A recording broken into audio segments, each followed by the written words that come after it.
नमस्कार, आप देख रहे हैं पटना टाइम्स और मैं हूं आपके साथ मनीष कुमार। अगर अभी तक हमारे चैनल को सब्सक्राइब नहीं किया है तो कर ले, लाइक करें, सब्सक्राइब करें और बेल आइकन को दबाएं ताकि हमारे वीडियो को आप सबसे पहले देख सकें। और अब खबरें विस्तार से। भारत में कोरोना के बढ़ते मामले से हर कोई परेशान है। तेजी से बढ़ते हुए मामले में बेतहाशा वृद्धि हुई है और देश में संक्रमित मरीजों की संख्या 37,000 से पार कर गई। इसी के मद्देनजर शुक्रवार को लॉकडाउन को 17 मई तक बढ़ा दिया गया है, लेकिन इसके साथ ही साथ ग्रीन और ऑरेंज जोन को कुछ शर्तों के साथ थोड़ी छूट दी गई है, जबकि रेड जोन को किसी भी तरह का छूट नहीं दिया गया है। आइए आपको ग्राफिक्स के जरिए समझाते हैं कौन कौन जिले को किस श्रेणी में रखा गया है और उनको क्या बेनिफिट दी गई है। अगर रेड जोन की बात करें तो रेड जोन में मुंगेर, पटना, गया, बक्सर और रोहतास को रखा गया है और कुछ सिर्फ मेडिकल इमरजेंसी को छोड़कर किसी भी प्रकार की छूट नहीं दी गई है। और बात करते हैं अब ऑरेंज जोन में आने वाले शहरों के।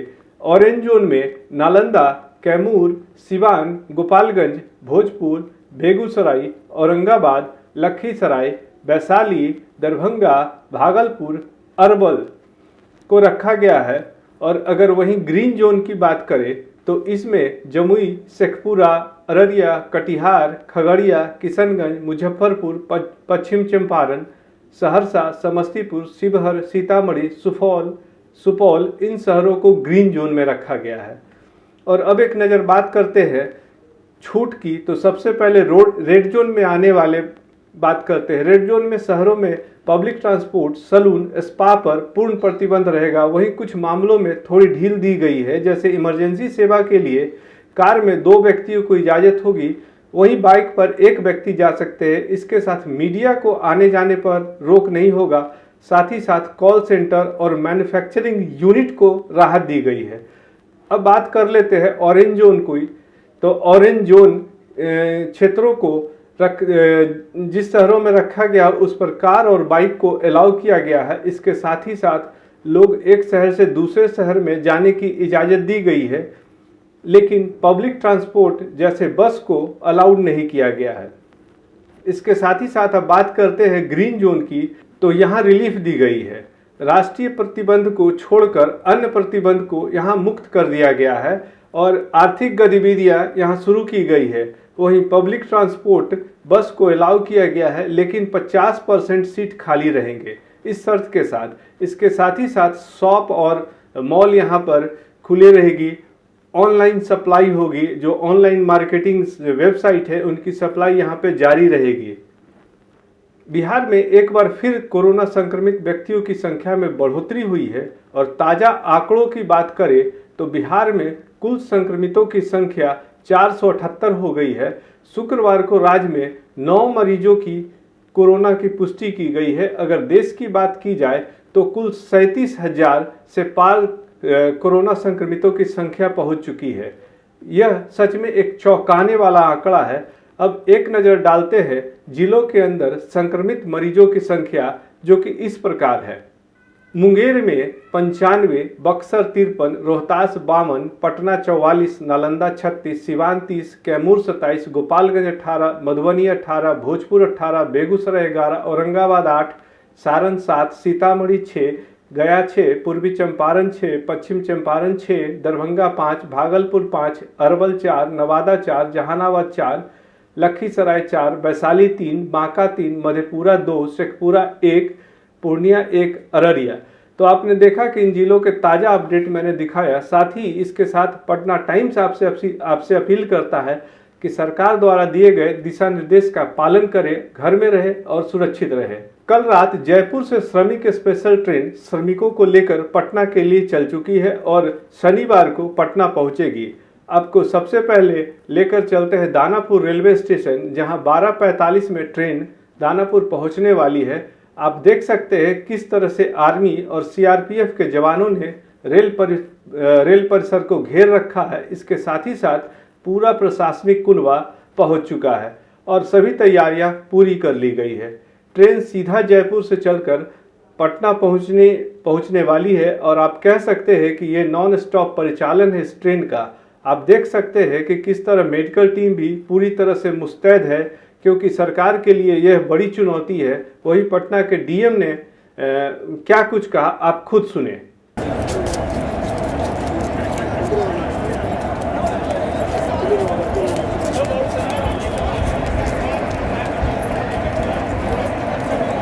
को सूचना मिली है कि लगभग 1200 पैसेंजर्स इसमें इस ट्रेन में आ रहे हैं। 1200 माइग्रेंट लेबर्स हैं और इनके लिए यहाँ पर दानोपुर स्टेशन के पास एक रेलवे स्कूल है, उसमें उनके स्क्रीनिंग की व्यवस्था की गई है। उनको वहाँ ले जाया जाएगा और कम से कम समय में वहाँ मेडिकल स्क्रीनिंग प्रॉपर करा करके उनके रजिस्ट्रेशन संबंधी जानकारी इकट्ठा करके उनको संबंधित ज़िलों में बसों के माध्यम से भेज दिया जाएगा। बसों के सारे इंतजाम हो गए हैं और जो यहाँ से जाएंगे वो संबंधित ब्लॉक में 21 दिनों के लिए क्वारंटीन हो जाएंगे और वहाँ पर प्रॉपर जो पटना के रेजिडेंट जितने रहेंगे उसके लिए पटना डिस्ट्रिक्ट एडमिनिस्ट्रेशन ने विभिन्न ब्लॉकों में ब्लॉक क्वारंटीन सेंटर बनाया है और राज्य सरकार के निर्देशानुसार सभी व्यवस्था की गई। अन्य जिले हैं जहाँ पर लोग जा रहे हैं वहाँ पर जिलाधिकारियों को सूचित कर दिया गया। सरकार के द्वारा जो जानकारी जो निर्देश दिया गया है उसके तहत सभी जिलों को ये ब्लॉक क्वारंटीन सेंटर बनाया जाना है और जो लिस्ट है उसको भी संबंधित जिलों को शेयर कर दिया गया है, उनके द्वारा वो इंतजाम किए यहाँ पर उतरने के बाद उनकी खाने पीने की व्यवस्था भी की गई है। यहाँ पर जो आएंगे उनको वहाँ पर रेलवे स्कूल जो है क्योंकि वहाँ पर खाने के इंतजाम किया गया है और मेडिकल स्क्रीनिंग का भी इंतजाम है। जो भी माइग्रेंट लेबर्स आ रहे हैं उनके लिए किया गया है। सर कितने माइग्रेंट्स आ रहे हैं इसमें? लगभग इस ट्रेन में लगभग 1200 माइग्रेंट्स आ रहे हैं और ये आने के बाद फिर यहाँ से रेलवे स्कूल में जाएंगे, वहाँ मेडिकल स्क्रीनिंग होगी, फिर चले जाएंगे। देखिए ये विभिन्न जिलों के हैं, राज्य के अलग अलग जिलों के हैं। मुजफ्फरपुर, किशनगंज, सहरसा, सीतामढ़ी सभी जिलों के लगभग इसमें मजदूर हैं। पटना ज़िले के भी मजदूर हैं और इनको संबंधित ज़िले में बसों के माध्यम से भेज दिया जाएगा, जहां पर आगे की कार्रवाई वहां का जिला प्रशासन करेगा। सर ये लास्ट ट्रेन या और भी कुछ ऐसा?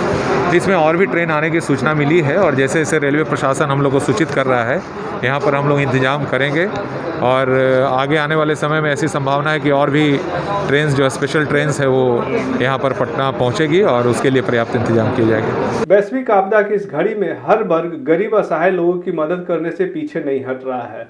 हर वर्ग इस वैश्विक आपदा की घड़ी में जरूरतमंद लोगों की मदद करता दिख रहा है और इसी कड़ी में पटना यूनिवर्सिटी छात्र संघ के अध्यक्ष रहे आशीष सिन्हा लगातार 20 दिनों से कुम्हरार विकास युवा मंच के कार्यकर्ताओं के साथ गरीब असहाय और इस लॉकडाउन में फंसे छात्रों के बीच रोजाना 60 से 70 पैकेट सूखे खाद्य सामग्री का वितरण करते देखे जा रहे हैं। आशीष पटना के कदमकुआं लोहानीपुर के इलाकों में अपने फ्लैट से कुम्हरार विकास युवा मंच के कार्यकर्ताओं के साथ रोज 60 से 70 पैकेट सूखे राहत सामग्री का पैकिंग करते हैं और उसके बाद मोटरसाइकिल से खुद जरूरतमंद लोगों के घर जाकर राहत सामग्री को पहुंचाते हैं। ये सच में उनकी एक बहुत बड़ी पहल है। कुम्हरार विकास मंच एक स्वायत्त संगठन है। इसके माध्यम से कुम्हरार विधानसभा के 16 मंडलों में एक छोटी छोटी टीम 5-10 लड़कों की युवाओं की टीम ने मिलकर हर 16 मंडल में ऐसा 40-50 पैकेट बनाने का प्रण लिया है। एक गिलहरी भर का प्रयास कुम्हरार विकास मंच के युवाओं के माध्यम से हो रहा है। लोकनायक, लोहानीपुर, गांधीनगर, कांटी फैक्ट्री, अशोक नगर, राजेंद्र नगर, आज हम लोग जिस जगह पे बैठे हैं वो राजेंद्र नगर के लिए हम लोग सामग्री तैयार कर रहे हैं। हमारा प्रयास है कि वैसे युवा, वैसे छात्र जो इस लॉकडाउन में स्टक कर गए हैं और जो कुम्हरार विधानसभा के निवासी हैं, ऐसे लोगों को हम लोग का प्रयास है। मुंगेर भाजपा नेता संजीव मंडल के द्वारा आज अंतिम दिन फीड द नीड कार्यक्रम के तहत 400 जरूरतमंद लोगों के बीच सूखा राशन का पैकेट का वितरण करवाया गया। प्रदेश के किसान मोर्चा के कार्य समिति सदस्य संजीव मंडल जी हैं। उनके द्वारा जब से लॉकडाउन शुरू हुआ है उनके बाद से लगातार सूखा राशन वितरण का कार्यक्रम किया जा रहा है और तमाम भाजपा के कार्यकर्ता पदाधिकारी के द्वारा भी लगे हुए हैं और अभी तक में माननीय संजीव मंडल जी के द्वारा हमको लगता है कि 8000 लोगों के बीच उन्होंने सूखा राशन वितरण का कार्यक्रम किया है।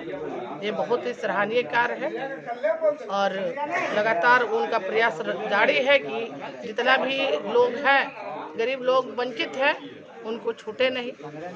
और पटना टाइम्स में फिलहाल वक्त हो चला है आपसे विदा लेने का। कल हम फिर हाजिर होंगे कुछ नए अपडेट के साथ। तब तक देखते रहिए पटना टाइम्स। नमस्कार।